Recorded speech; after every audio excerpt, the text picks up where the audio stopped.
Good morning, afternoon, everyone, wherever you are. It's actually 1 o'clock, so I guess morning doesn't really suit us. But I just woke up, so that's why I'm calling it.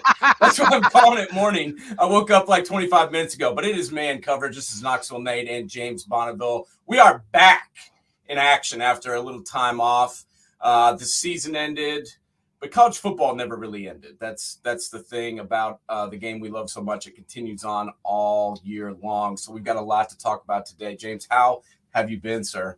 Any better be a crime. We ended our dark period where we're back better than ever, ready to roll. I mean, because, it's combine season. It's Senior Bowl season. There's always going to be some craziness that pops out, and we'll be talking about that too as well. So, yeah, I want to talk about the craziness because we're geez. gonna get deep into that. There every year to me, there's always one guy at the combine that blows everybody away by how athletic he is. The Mike Mamulas of the world, the guy that does 40 bench presses, the guy that runs a 4.2 like John Ross. Who the Bengals drafted very high, and he never caught a pass in his 6-year career. I mean, there's always one dude that just blows people away by his athleticism. But then you got to remember, you have to play football. Like no one's playing football in shorts and t-shirts. And I never understand why somebody's combine performance overshadows their tape, because I'm going to look at tape all day long and go by tape. I mean, I wasn't that great of an athlete, but for some reason I was crazy and I could play football. So there's a lot of guys like that. And I want somebody that can play with pads on. I mean, besides running in shorts and t-shirts or the spandex or whatever the hell it is they wear now. That's why we got the combine. But we also have many factors that go into these guys' grades and their draft position. And one of them, at least they're wearing shoulder pads, and that's the Senior Bowl, and that's what we want to talk about first today. The Reese's Senior Bowl down in Mobile, Alabama. Mobile. How do you Mobile? Okay, we'll say Mobile. I always love the Senior Bowl because I give a lot of credit to the guys that actually show up. There's practices all week. You get to be firsthand with these NFL teams. They have now they do a bunch of different coaches from different teams. They used to have staffs from the teams that suck run it. But, you've got the ability to really improve your stock, and you've got the ability to show how you can compete with some of the best players in the country. One guy that we both had on our list is obviously the Minnesota guy. I know you love to talk about your Minnesota boys. So I'm going to let you talk about John Michael Schmitz and what you thought about him down at the Senior Bowl. John Michael Schmitz, honestly, if you like good offensive line play, this guy is as gritty can get. I think he was really overshadowed last year by Tyler Linderbaum from Iowa, who had freakish numbers. But honestly, from a center point of view, I mean, John Michael Schmitz is a brawler, and there's a reason why he was first-team All-American. I mean, this guy is legit. He gets in your face, and it's like a street fight. He wants to be in close contact and likes to get to that next level. And his intelligence level is, I mean, you could, I think, really equate the success of Mohammed Ibrahim to John Michael Schmitz in many ways. I mean, that was the one consistent factor through both of their careers. And he really, once again, showed out against the best competition at the bowl. And quite frankly, as I kind of predicted, I think he's going to move his way into the first round. But I think from interior lineman standpoint, I mean, you got the kid out of Florida, the Osiris Torrance kid, who I think is going to be a first rounder. You got Olatimi out of Michigan, who I think is going to get up there too as well. I mean, this is really a bumper crop class of interior linemen coming out in this NFL draft. Yeah, I mean, obviously Schmitz played really well and showed his abilities. But what stood out to me when I was watching practice on the NFL Network was his leadership ability. Yeah. He was telling everybody what to do. He was teaching the other guys how to do the drills. Yeah. He was yelling at everybody, telling them to hurry up and get to the next spot. He was always first in line for every drill that I saw. I mean, that's what you want, right? From your center, the guy that gets everybody lined up, the guy that gets everybody fired up, the guy that knows what the play is and knows what the blocking schemes are. that's kind of who you want running your O-line, right? I mean, honestly, you look at it outside of the left tackle and quarterback, the center is the next most important position because they're calling out all the formations on the offensive line. And John Michael Schmitz is a brilliant tactician. I mean, this kid, honestly, it wouldn't shock me one bit if after his career in the NFL, he goes back and coaches because, I mean, Brian Callahan did a phenomenal job. And this is a kid, when he originally came out, was committed to Western Michigan. Yep. And then when Fleck came to Minnesota, he came with. And really, I thought was the star of that O-line class, which had much higher ranked guys on him. Curtis Dunlap was a high 4-star. Daniel Falalele, who's playing for the Ravens, high 4-star. I mean, you go down the line, Blaise Andrus, almost a 5-star. And this kid was the lowest star rating, yet is probably going to be drafted the highest. Yeah, and this is one of those kids that going to the Senior Bowl was a very good move for him because it just improved him. Couple other guys that stood out to me as we talked about off air was the guy you just mentioned, Torrance, the guard from Florida. Yeah. No one really gets excited about guards, but honestly, this guy is going to be a day one starter, in my opinion. I think his no one really talked about him much because of his senior year at Florida. The Gators were garbage. Yeah. So it was kind of hard to talk about how great Florida players were when they were getting pistol whipped every weekend. But this guy really looked to me like he could walk in and start for somebody right away. So I really like Torrance from Florida. I'd mentioned to you, I liked the edge rusher from Auburn, Derek Hall. No one mentions him, but he racked up 9 sacks as a junior and was first team All SEC in 2022. So he's got the numbers to back it up. He's got 84 quarterback pressures, 27 hits. I could see the Colts taking a flyer on this guy if they get the quarterback position settled otherwise. Jaden Reed, the wide receiver out of Michigan State, not the biggest guy in the world, but looks to me like a slot wide out, ran a 4.440 and really looked good in one-on-ones to me.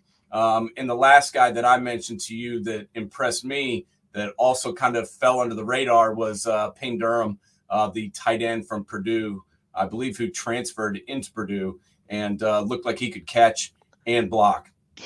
I've seen that kid play live, and honestly, I thought he was so undervalued during his college career at Purdue because let's be honest, it's Purdue, and there's the stigma against that program, but Brom ran a incredible ship there. I mean, there's a reason why he's going to Louisville because I think in his mind, he's like, I took Purdue as far as I could take it right now.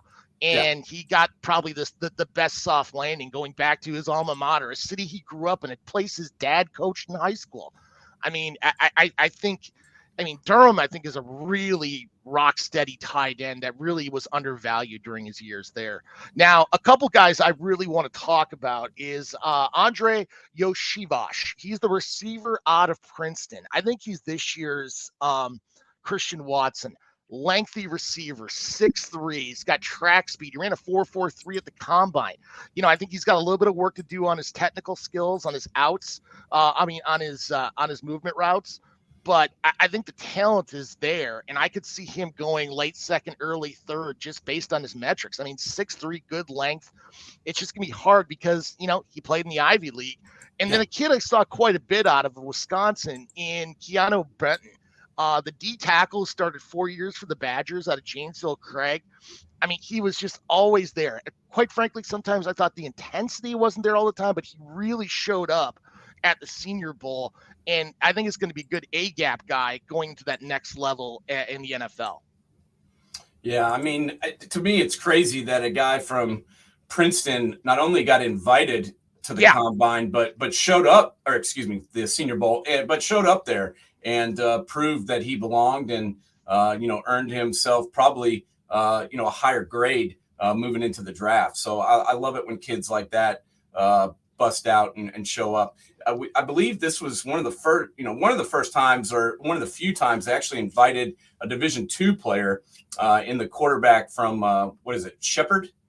From Shepherd. Yeah. This kid, I was like, who's that guy? I didn't know much about him. Yeah. I didn't recognize his helmet, but Tyson Bagent from Shepherd. He's a pretty big dude. seemed to be able to throw the ball. He got some looks at the game, and 6'3", 213, and looked like a guy that can throw the football. He threw for almost 8,000 yards and 112 touchdowns in his career. So he's played a lot of football. And as we saw from the Brock Purdy experiment, experience does help if you get thrown into the fire. So a pretty good Senior Bowl. Impressive once again from all the guys that actually decided to show up. As I give those guys a lot of credit because they don't really have to do that. Well, I mean, Stetson Bennett did show up. He just showed up in Texas and did a lot of curls. I mean. Yeah, that's one we're going to talk about here in a minute because he did go to the combine, and I have no idea what to say about. Let's just go ahead and start talking about the combine. Yeah, because I have no clue what to say about Stetson Bennett anymore. I got to be honest.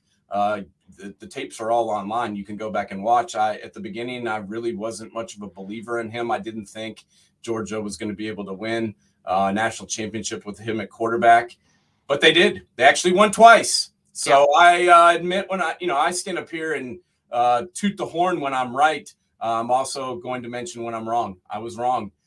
They did win the championship 2 times with him, and he was pretty damn good, honestly. So I can't really criticize this guy anymore. I'm not going to criticize him anymore.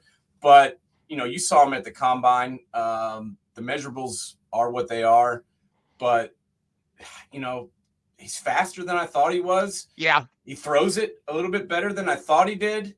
Is this guy going to get drafted in your mind, James, or no?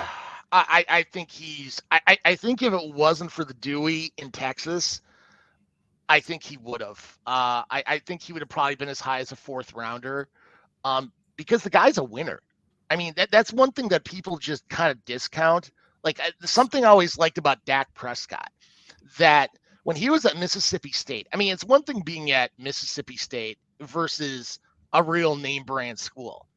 I mean, this guy, he just kept winning. He was a little engine that could. When everybody said he couldn't do it, he just kept doing it. When he had incredible 5-star talent sitting on the bench waiting to come in if he screwed up.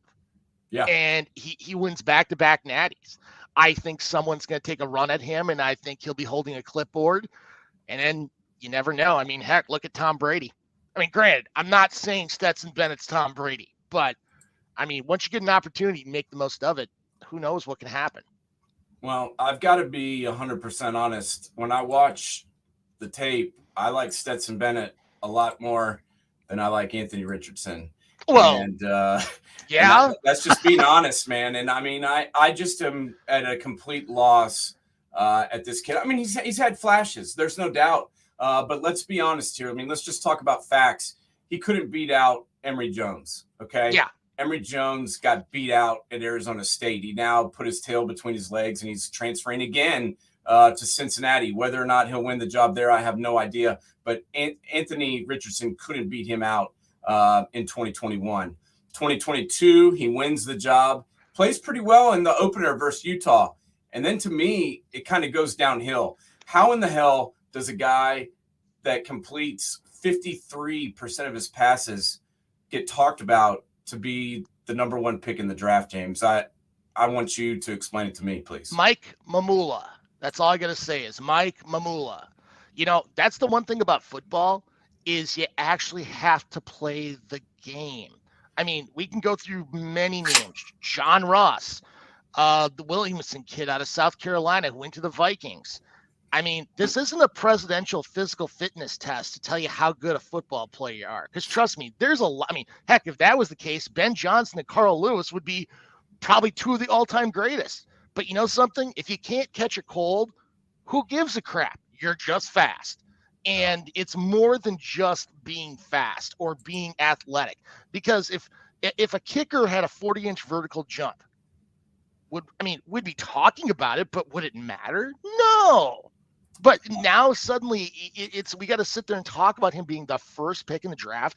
I mean, I think you got to be crazy if you take him ahead of Bryce Young or CJ Stroud. But granted, we've seen crazy before, so it's crazy to me because I mean I see something there. I mean if someone told me, hey, we're thinking about drafting Anthony Richardson in the 4th round, or we're Yeah. going to take a flyer on this kid in the 3rd round because of the flashes we've seen on tape, because of the athleticism, because of the arm strength, whatever the hell you want to talk to me about. I could understand that, but putting your 1st round draft capital in this guy, I just don't get it. And I like him. I do too. I do too. I think he's a good kid. I like his personality. I like his I like his arm. I like a lot of things about him. But I just don't like him in the 1st round. No, I don't want to. I mean, I want him to succeed. It's not like I don't want him to. It's just I've seen enough where, I mean, his release point is all over the place. I mean, it's freaking crazy when you watch him drop back. You don't know where the hell the ball is going to come out when he throws the ball out of the pocket. I mean, athletically, probably the most gifted big quarterback since Vince Young, wouldn't you say? Yeah, no, I would put him up there athletically. Robert Griffin, the 3rd. That probably is a guy that I think of that's come in between those two dudes, Vince Young, RG3. And then this guy, just 3 guys that can honestly play any sport probably and be the best, kid on the court or the field, just based on their athleticism. But, RG3 and Vince Young had a lot better numbers and completed more than 53% of their passes and won big games. Yes. I mean, that's what I'm talking about. Who did he beat? I mean, that game against Utah, which was the first game of the year. At home. Like, damn, that's impressive. Beating Utah at home. Yeah. I'm giving this kid some credit for that. And then the season just kind of went, and he got worse. Yeah, in my opinion, and that's what bothered me. But we won't waste more time. In all honesty, I would take Jake Haener over Richardson right now. Wouldn't you? Yeah, potentially. I mean, I got to be honest. I don't love this quarterback draft. No, it's not great at all. I mean, I thought it was gonna be much better. It's gotten worse over time. Yeah, I don't love it, but we'll get into it more. I mean, I got a question for you. Let's say, Bryce Young's gone. Yeah. CJ Stroud is gone. Yeah. You need a quarterback. Who the hell are you taking? I mean, who is the 3rd quarterback? With Senior Bowl's done, Combine is done. Which one of these guys do you like next? I mean, is it Levis? Haener. I would go Haener. Haener over Levis and Richardson. I would. I personally would. But would I take a 1st rounder on him? No. No, I wouldn't take a 1st rounder on any of these guys. But somebody else is gonna go. Oh, someone's gonna be stupid. Round. I mean, let's be honest. We've seen it time and time again where they get mesmerized by metrics. But can they play football? Are they coachable? I don't know. I mean, granted, I've seen crazier crap happen. I mean, I've said it before. If you had told me Tom Brady would have become Tom Brady, I would have said you're crazy when he came out of Michigan. I mean, I didn't see that happening. No. I mean, he was a quarterback that didn't turn the ball over on a team that was stacked. Yeah, and he didn't even. I mean, he shared reps with Drew Henson for a lot of his career with a baseball player. So Henson. I mean, there's going to be ones like that happen. But how many guys have we seen that they're touted to be great and aren't good? I know. Ryan Leaf comes to mind. Yeah, I mean, he had a lot of other hidden demons too as well. I still say the talent was real with there. I just think he had other issues off the field that was really holding him back. I look at a guy like Akili Smith, who had I look at Akili Smith and Will Levis and see the same guy. I mean, guy with an incredibly big arm, but I just don't think they have the ability at the next level. Well, this is what I walked down the street here, watched the game that's about a couple 300-400 yards from my office window right here. And I went to the Tennessee-Kentucky game. I expected, Tennessee was 8-0 at the time. I think the Cats were 5-3. They were still ranked pretty high. I wanted to see, what Will Levis was all about. Let me tell you what I saw. 16 of 27 for 98 yards and 3 picks. Yeah.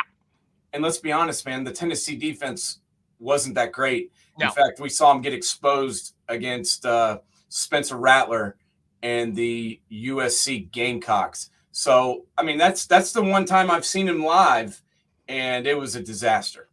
I'll take that back. I will take Hooker over Haener.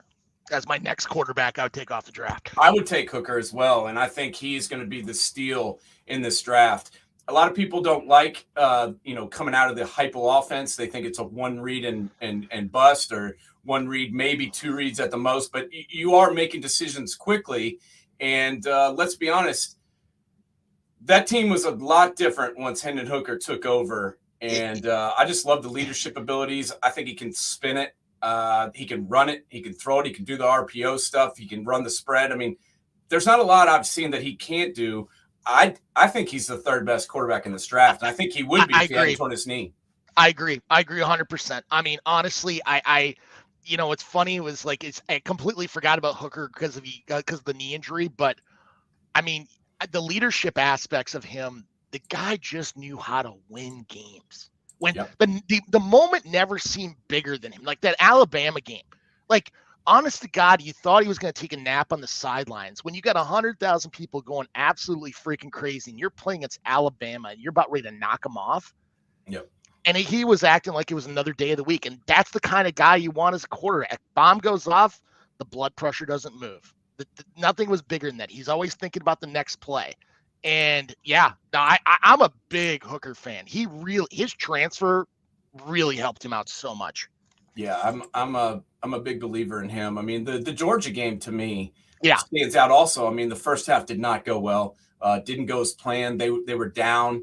He never quit. He fought back big time. He came back in the second half and really improved their chances of being in that football game. And I know they lost, but I really liked the way he kept fighting. And then, let's be honest, Georgia was the better team than Tennessee. Yeah. I mean, plain and simple, they were the better team, and we said that before going into the game. But I mean, there was just something special about that. But no, I'm with you. Let's talk about a couple other guys before we've got some guests here waiting. I want to get to them. Obviously, but let's just finish up on this combine thing. There was a couple guys that stood out to both of us, just like we did at the Senior Bowl. I want to talk about the dudes that we think helped their stock. We both had Nolan Smith on our list. I mean, whoa. A couple people kind of forgot about this guy because of the injury. He wasn't playing at the end of the year. And then he comes in, he tells everybody he's fully healthy. And what does he do? He runs the fastest time of almost anybody. He runs a 4.39 40. He measures in at 6'2", 238. He has a 41.5-inch vertical, a 10-foot 8-inch broad jump. This guy went from being like a mid first round pick to a top 10 pick based on the combine, don't you think? Oh, 100%. And, honestly, the thing that doesn't show up on paper for this kid is just his intelligence level. I mean, like, he is thinking at a whole other plane defensively. I could easily see this guy being top 10.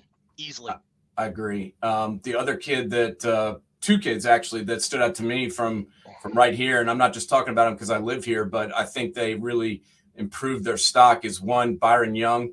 The defense, there was two Byron Youngs at the combine, so I'm talking about the Tennessee Byron Young. I liked this kid, and I was impressed with him with what he was able to do in his 2 years at Tennessee. I did not expect him to run a 4.4 40. That to me kind of blew me away. He was the second fastest edge rusher behind Nolan Smith of anybody at the combine, and I think he helped himself considerably, not only from his 40 time, but he jumped 38 inches and also won the broad jump at 11 feet, put up 22 on the bench. This guy, to me, really, really helped himself. And so did the linebacker, Jeremy Banks. He ran a good time and did pretty well in the drills and proved he was strong. I think both these guys helped themselves tremendously. Who else stuck out to you, James? Kalaje Chansey out of Pitt. I mean, once again, this is a kid that if you look at him on the street, this is a guy that scouts will never be mesmerized by his metrics, but this kid can play football. I mean, he's only 6'1", 281 as a down lineman, but he was, in my opinion, right there for Defensive Player of the Year in the ACC. Oh, yeah. But then he goes out and runs a 4.67 in the 40. I mean, that's faster than Aaron Donald. And, Aaron Donald's kind of a good defensive lineman in the NFL. If you watch or have eyes or ears or anything, the guy's probably one of the best of all time. Yeah. Now, do I think he's going to be to that level? I don't know. But I mean, I was impressed what I saw of this kid, and I think he could really take it to the next level. Another kid I like is transfer out of Penn State, went to Old Dominion, kid named Zach Kuntz. I mean, I remember when this kid was coming up out of Camp Hill, Pennsylvania, high 4-star recruit. He was a little thin, and Penn State had such a good tight end room. He transferred out, went to Old Dominion, but at 6'7", 250, he ran a 4.55 40, which is insane. A 10.8 broad jump and a 40-inch vertical for a kid his size. I mean, man, oh man. I mean, he's got some technical work to do, but I think he really improved his draft stock. I mean, his year in 2021, he had 73 receptions for 692 yards. I mean, his numbers dropped in 2023, but I think it's somebody people are going to have to look at. But, I mean, you get a decent tight end class with Washington, Laporta. I mean, there's some good guys out there. I mean, Michael Mayer. I mean, you don't have Brock Bowers coming out, but let's be honest, next year he'll be probably top 10. Oh, I think so. And Yeah. you talked about that kid transferring from Old Dominion. He went to Old Dominion from Penn State.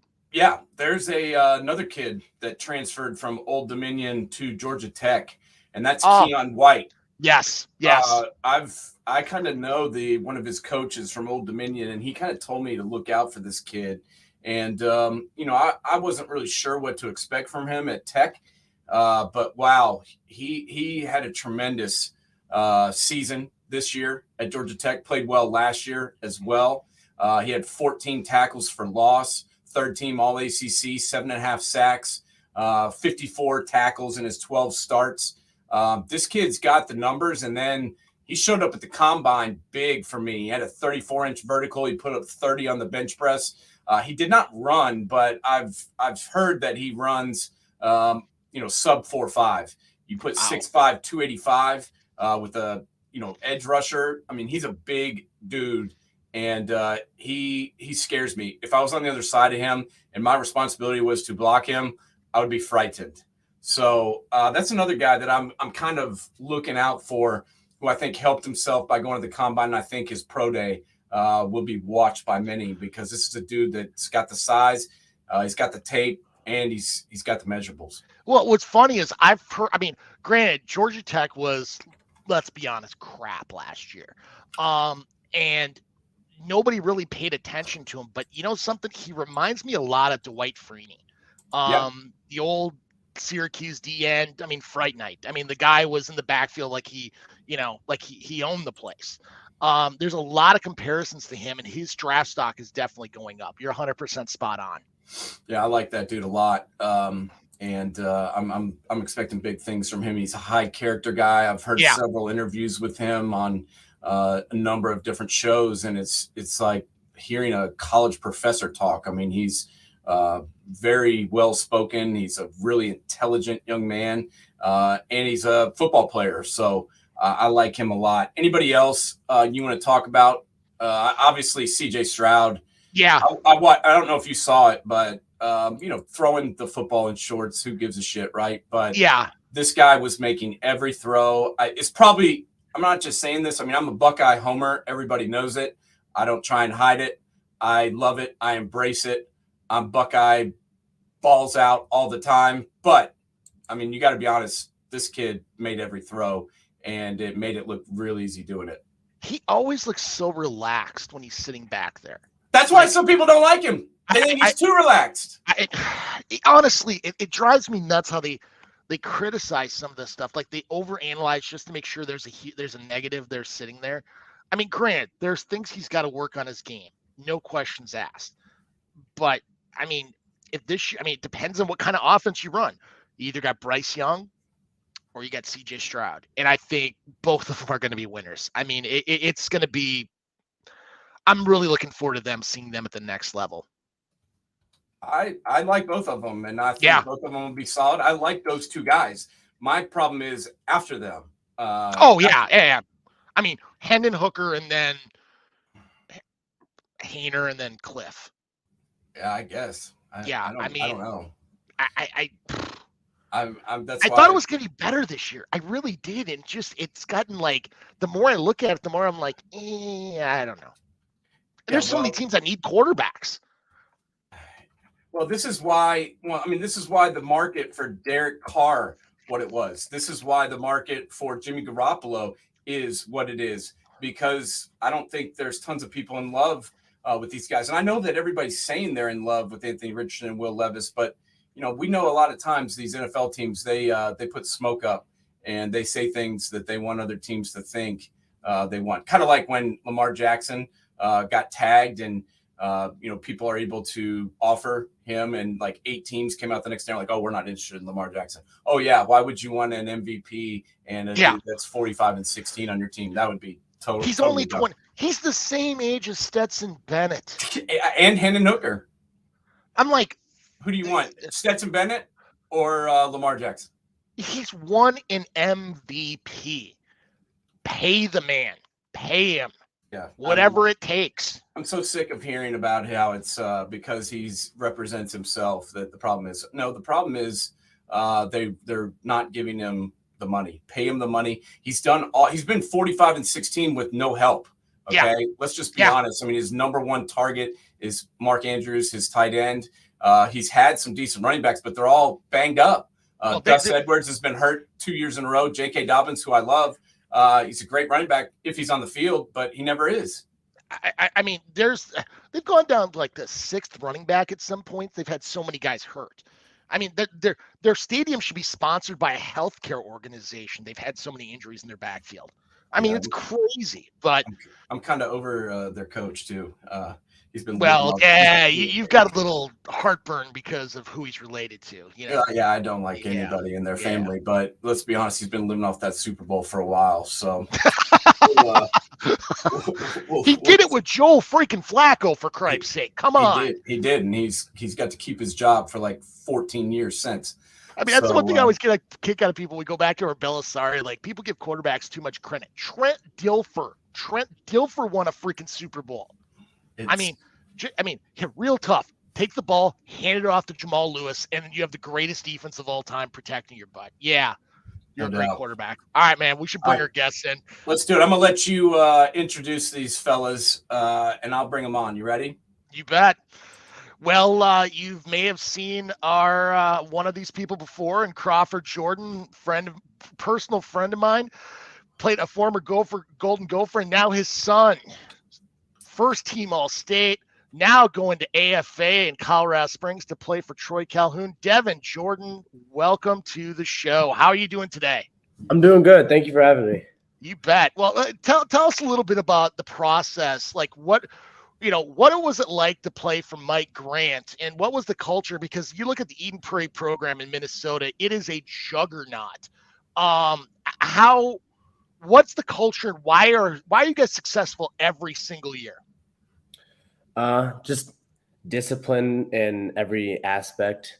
Off the field is a big thing that he likes to talk about, and just making sure everybody is a man for others, and in the weight room, training, working hard, all year round, just connecting with like the younger kids. And that's just like a culture that's overarching in the whole program, just men for others. And I think that's a huge thing for its success.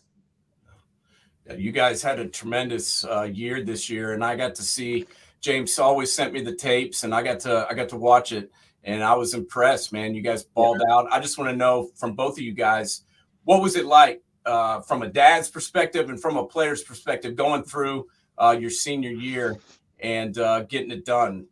What did you guys think, and what were your thoughts as you guys went through that final high school season? Well, from a dad's perspective, Nate, it was stressful. And from a mom's perspective, stressful in that, you want your kid to stay healthy. You want the team to be healthy. You want to win games. But on the other side, it was fun because all we had to do was show up and cheer, right? And just make sure your kid gets out the door, makes it to the game or a pregame on time. They come home and take a nap after school, and kind of got to make sure that they get to the school and get on the bus. But other than that, I mean, it was a blast. And looking back, it flew by. How about you, Dev? Yeah.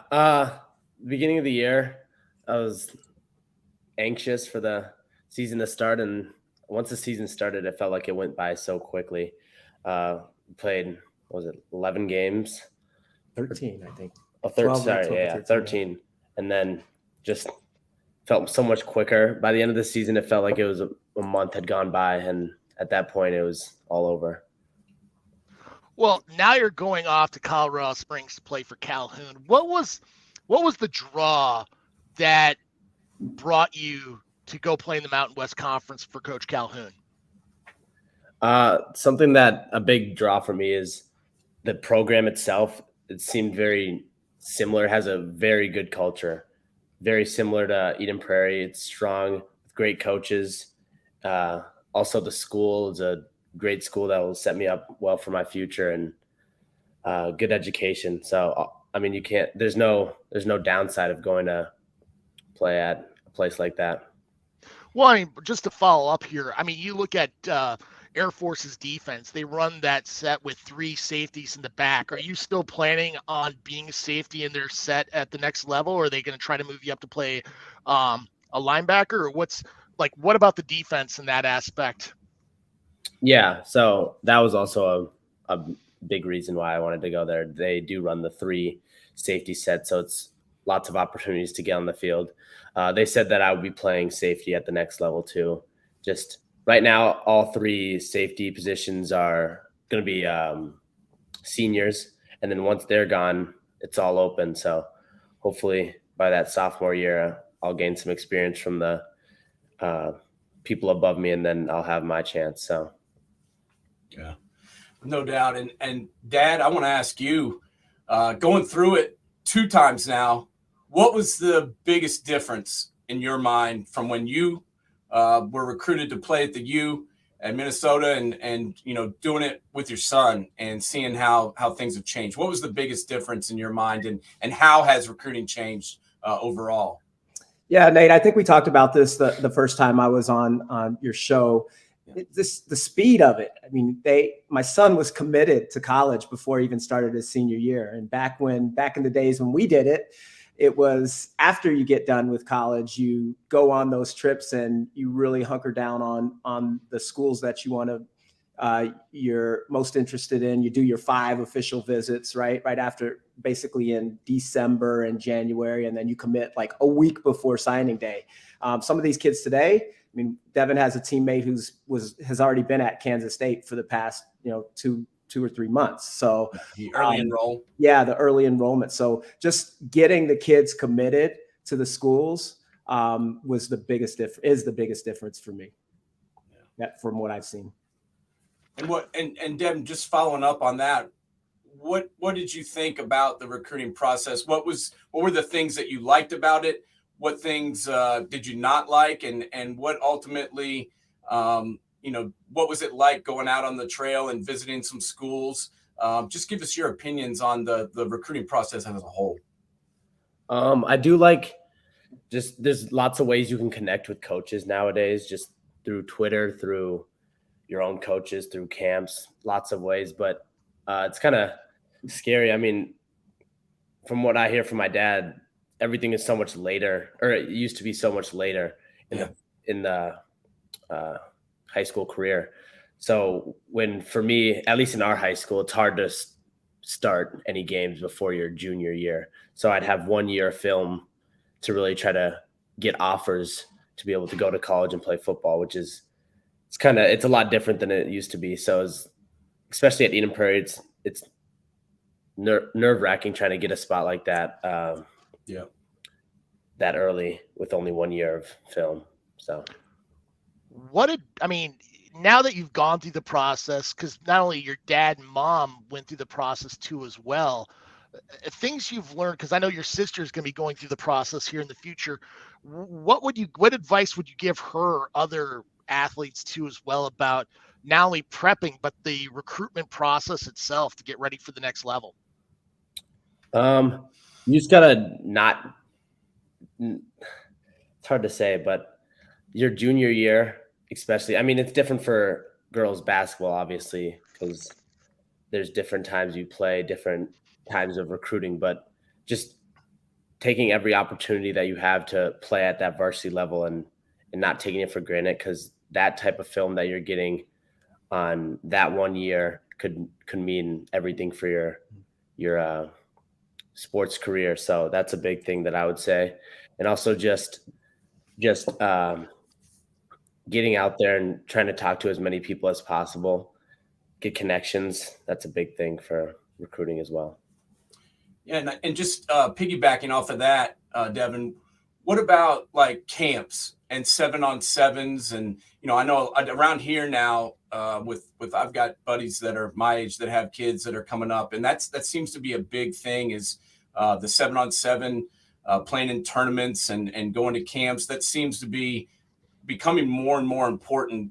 What was your experience with that? Did you play any 7-on-7 and go to any camps at different schools?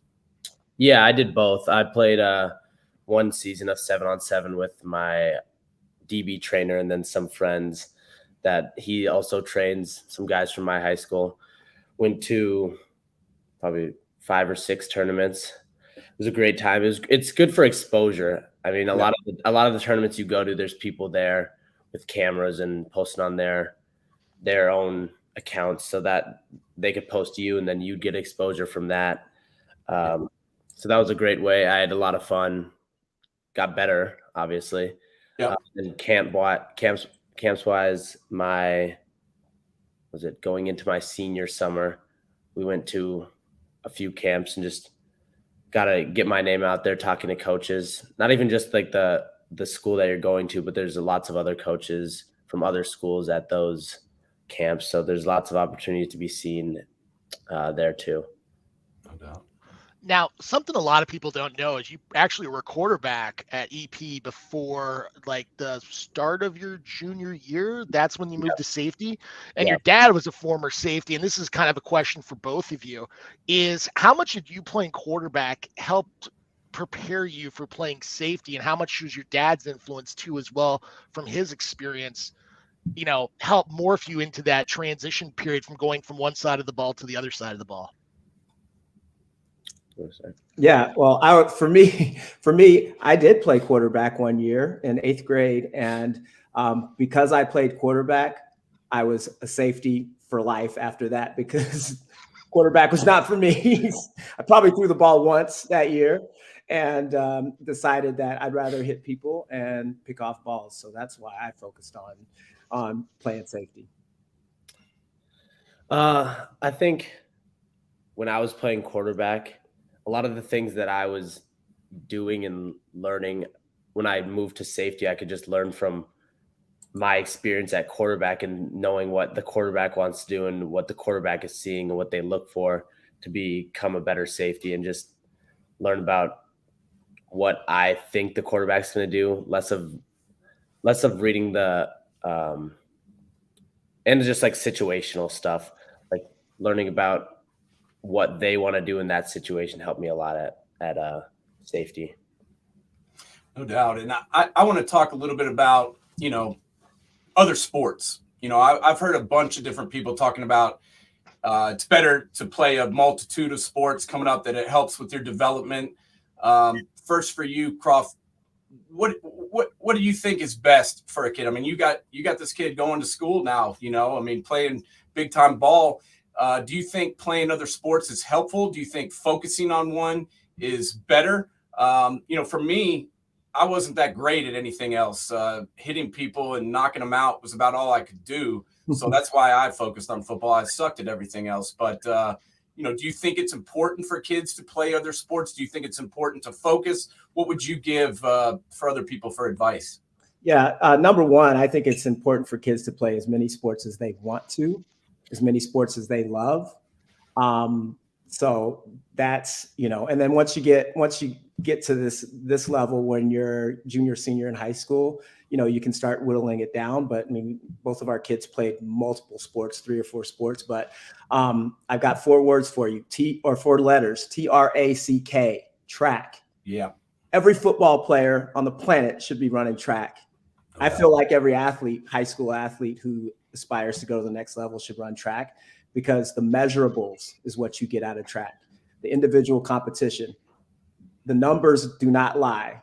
Times and distances do not lie. And college coaches have told me for the past 30 plus years, we love track stats because they're real. So I believe in track. Our kids both run track. I wish that they could run it at the next level, and maybe Vanessa will have the chance. Devin, he'll be focused on football, but track is it. Yeah, and just piggybacking off that, Devin, from what I've heard, now I didn't go to an academy, but from what I've heard, the schedule, especially for football players, is pretty brutal. What have you heard about that, and what's your plan going in as a freshman at Air Force? Yeah, I've also heard it's rough, especially for that first year when you have so much going on, so much they're just trying to prepare you for service. Yeah. But that first year is rough. We got the basic training, and then we got just everything going on, especially during the football season. You have football, you wake up, do your everything for the Air Force Academy, go to class, go to football, lift, all that stuff, just a lot in a row.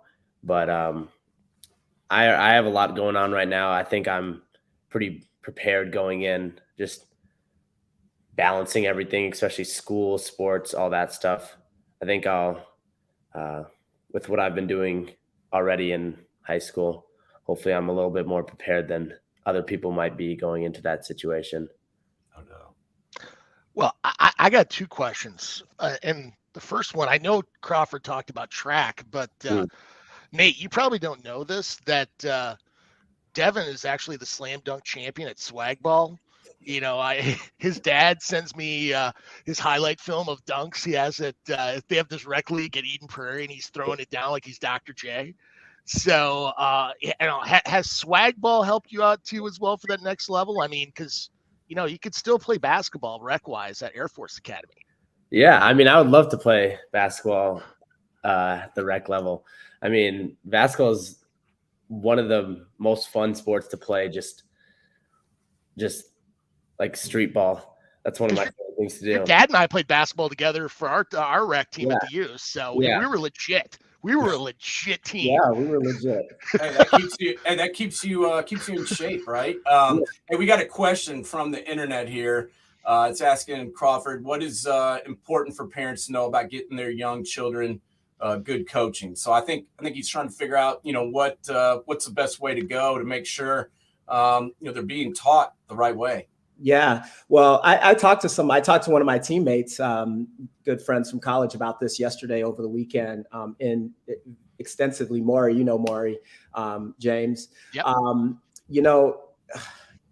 I would say, first off, double X Superman 24, you don't have a lot of control over coaches who's coaching your kids early on. You're already thinking about getting good coaching, so you probably have the mindset of what a good coach looks like. And as a parent, if you have that experience and you have the right frame of mind and you're not in it for selfish reasons, get involved in coaching, because most of the time it's parents early on. I mean, it's parents, at least here in Minnesota, up until through 8th grade. It's all parents. And so unless you're like an AAU, then you might have a hired coach, but parents are coaching the association and travel ball stuff. And there's always at least somebody who might have the same level of experience that we do, having played at the next level, who can be a good influence on that program. And you just need as many people like that, and hopefully that your association or whatever athletic program that's that your kid's going to be a part of has people like that. But if you want good coaching, you might have to take it into your own hands and do it for the right reasons. So, that's my suggestion. And I got to follow up to that. I see it all the time now. In fact, it happens more than people probably even think. Kids transfer high schools all the time down here. I mean, we've got a big time prospect here locally who is in his 4th school in 4 years. Obviously, I stayed at the same high school. I wouldn't have ever even thought of transferring, but now it's a real thing. What are both of your all's thoughts about, moving around? And if you don't like the coach, I mean, nobody's ever going to always love their coach, but, transferring to the other school, I think, makes it more difficult on the kids sometimes. What's your thoughts on that, on jumping around schools, both in college and high school, Croft? Well, I would, it was not a thing when I was young. If you transferred once, you sat out a year, right, at the D1 level. But yeah, I see it in high school all the time, both boys and girls. And the more that NIL trickles down to the high school level, these kids, I mean, to be honest with you, are, going to be turning more into professional athletes and going to be bouncing around from school to school even more. I get the reasons why kids transfer. I don't necessarily say, hey, you should transfer or you shouldn't transfer, but loyalty is a big thing. We live in Eden Prairie. That's our city. That's our town. We're going to be always loyal to Eden Prairie. If my son going into his junior year was dead set on playing quarterback and he didn't end up getting to play quarterback, that didn't mean we were going to go to another school. Yeah. But that's our philosophy. That's the way we look at it. Grind it out, find your way. But, people do it to each their own, right? And it happens, and every circumstance is extenuating in its own manner. And, we look at colleges and, the pros and how they bounce around, and it's just going to trickle down to youth sports. It's inevitable, right? Just because of the money. Well, Devin Crawford, you guys go from having rivalries like Rosemount, Prior Lake, Minnetonka, Wayzata, to Army, Navy for the Commander-in-Chief trophy. But deep down, isn't there going to be kind of a rivalry with a certain school in Southwest California, maybe San Diego State, because of friendship we have with a certain player that plays there, Darian Dalton? I mean, guys, tell me, we've had Donnie and Darian on here before. Is it, are we going to have a little rivalry trophy like we do in the Big Ten between Air Force and San Diego State? That would be pretty cool. I mean, I'm excited. I'm really excited to be playing him. I didn't have a chance to play against him in high school since he had moved down to Arizona, but I'm definitely excited to be able to play them probably at least 3 times. Would you say 3? Yeah. At least 3 times. So that'll be a good time. Nice. So Dev, I got to ask you, what's your schedule like now? Getting ready. What do you got going on? Workouts, trying to get ready to when do you report? So I report June 27th or 28th. So I'll have, after school ends, I'll have about 3 weeks before I have to leave. But right now I'm just starting track. Captain's practices started last week. So that was something that I did every day after school. And then this upcoming week, so tomorrow, we'll have real practices starting. So for me, I'll be going to track practice right after school, and then I'll go do a lift and do a workout on my own. And then I'm training with our high school coach that I've been training with for 4 years now, just on speed work. So nice.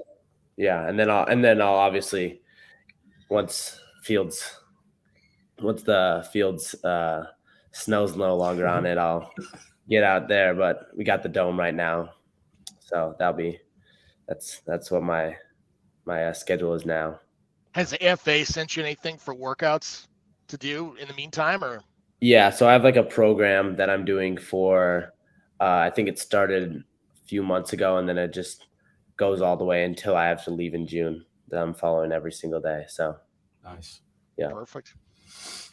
Well, awesome, fellas. I can't thank you guys enough for taking the time on your Sunday to join us. Me and James talk about you guys all the time. I got to follow your career closely, man, and we're both big fans of yours, and we hope you tear it up out at Air Force. We're going to be watching your games, and hopefully we'll get to meet up and come see one live. Okay, but before then, Eden Prairie girls are going to state and playing Centennial in the quarters next Thursday. So, and there's another Jordan on that team and one sitting on the bench too as well. So shout out to the EP girls taking on Centennial next week in the quarters. So get it done. And then also the Ohio State University women's hockey team is back in the Frozen Four. It's like the sun rises in the east, sets in the west, and Nadine Mazeral is going for another national championship there. So you know we're Buckeye fans, right? Absolutely. Hey, buddy, I'm Buckeye all the way. So hockey, football, baseball, basketball, whatever you got. I'm Buckeye born and raised. So I'm going for women's hockey here. Absolutely. Still a Gopher.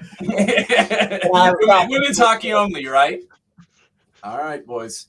Well, take it easy. Enjoy the rest of your weekend, and Devin, good luck to you, man. We'll be watching closely, and we hope you have a great career there at Air Force, and best of luck to you as you get started. Okay. Yeah. Thank you. All right, guys. Thanks, Bonnie. Talk to you soon. Bye-bye. All right, man. That was awesome. Getting to talk to two generations. Absolutely. D1 football. That's what we do here is college football. I love talking to guys that played, guys that are playing, guys that will play.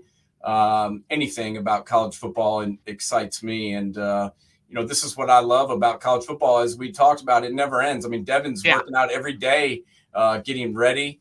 There's no off season in football anymore. And as he mentioned, he runs track, but I was on the track team too, just because it kept me in shape and I tried to get faster for football. It wasn't like I really enjoyed it, to be honest with you.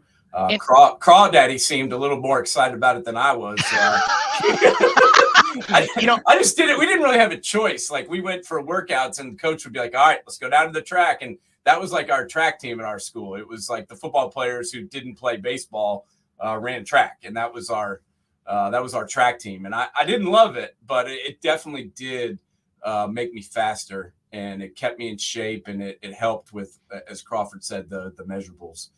So everybody out there, if you got your kids, make sure get them on the track and get them competing. That's the biggest thing to me, James. And I don't know if you feel the same, but competing is the big thing. And that's why we talk about the importance, at least in my opinion, the importance of these things, the Senior Bowl, the Combine.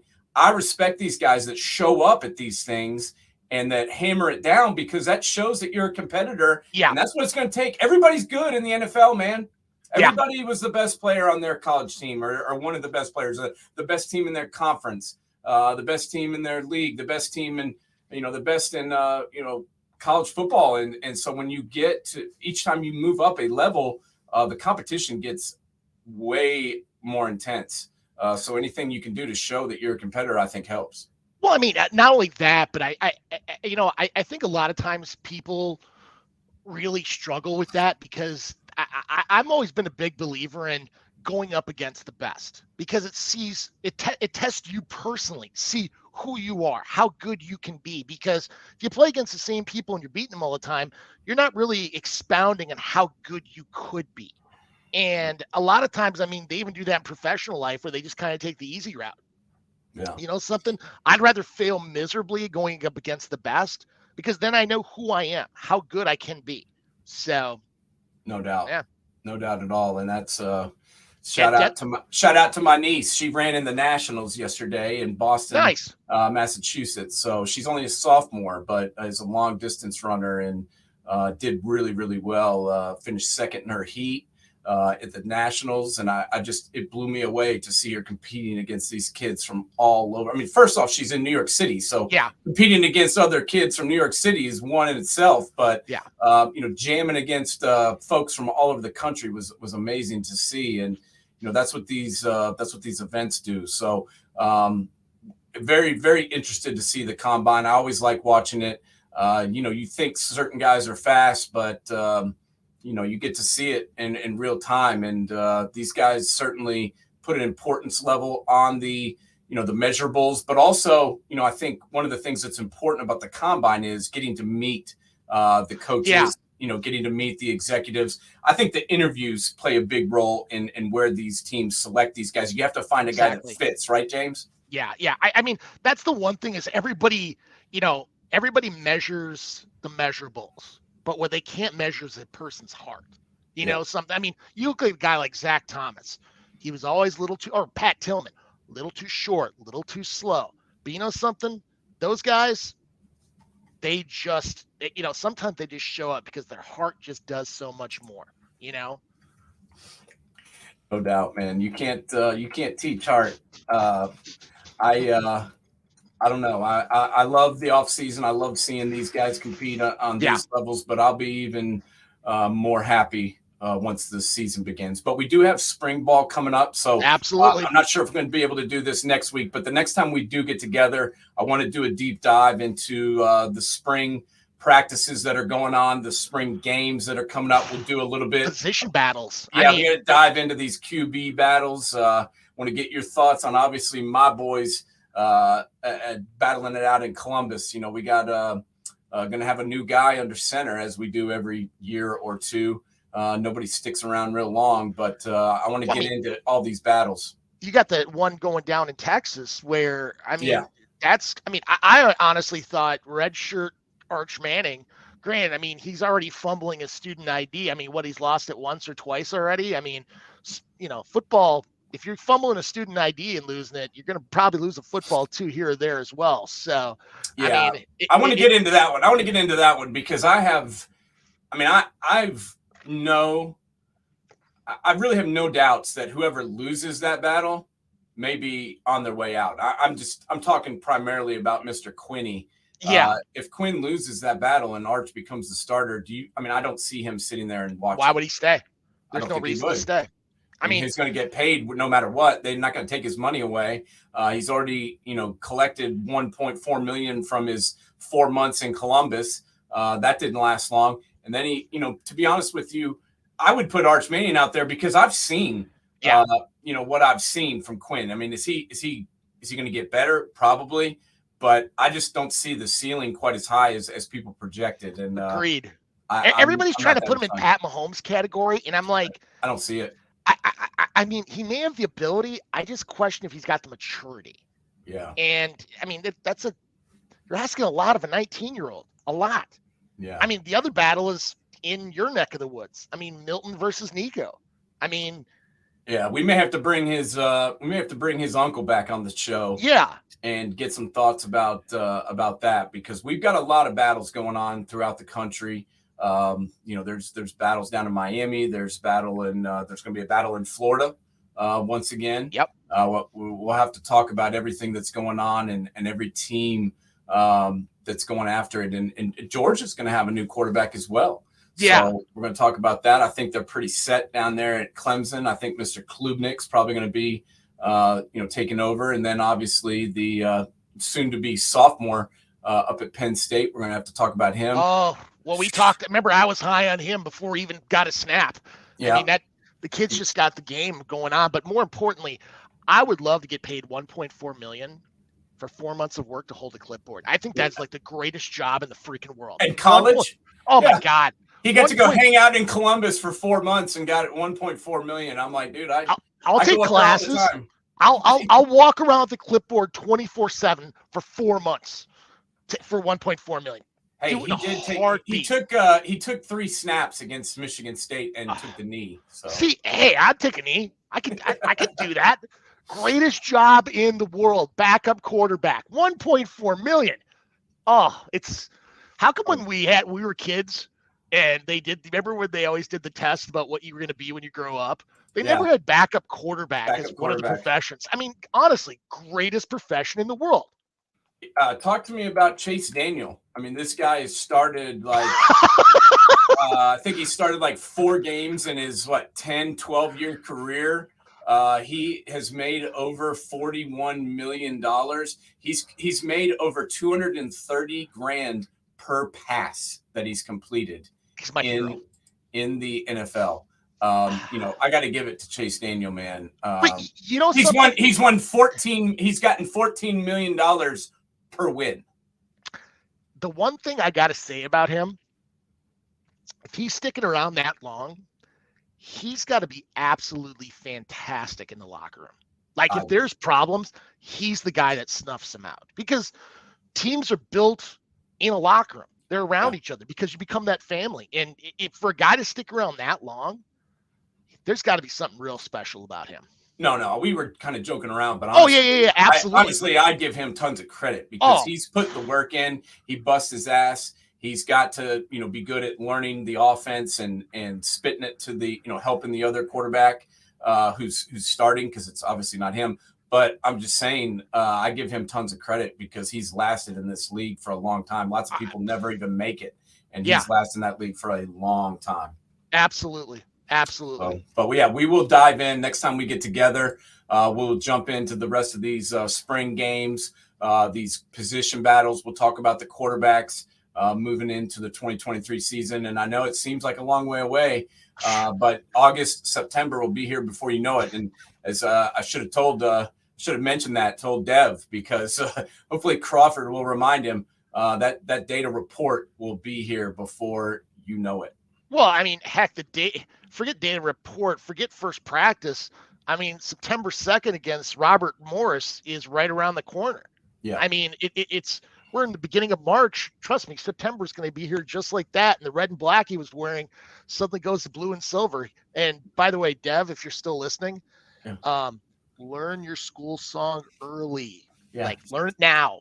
And get us some gear, bud. Absolutely. We want some Falcons gear. We'll support it. And we'll meet up, man. I hope we can work it out where we can get to a game. But I appreciate everybody tuning in today. We had a lot of people listening and watching and tuning in. So I just want to say thank you to everybody. It's been a great show. I loved breaking down the Senior Bowl, the Combine, getting to talk to Crawford and Devin. That was awesome. Anybody, if you missed any part of the show, go up to YouTube, go to Twitter, go to Facebook, anywhere where you find your podcast, and download the show. Pause, like, and subscribe. Yes, please. Share with your friends. Hey, share with your enemies. Tell your buddies. Tell your girls. Tell your boys. And come back and see us, as we'll be back soon. And we will be talking about college football a little bit more. This is Man Coverage, Knoxville Nate, James Bonneville. Enjoy the rest of your weekend, and we will talk to you again soon. Giddy up. Adios, amigos. Later.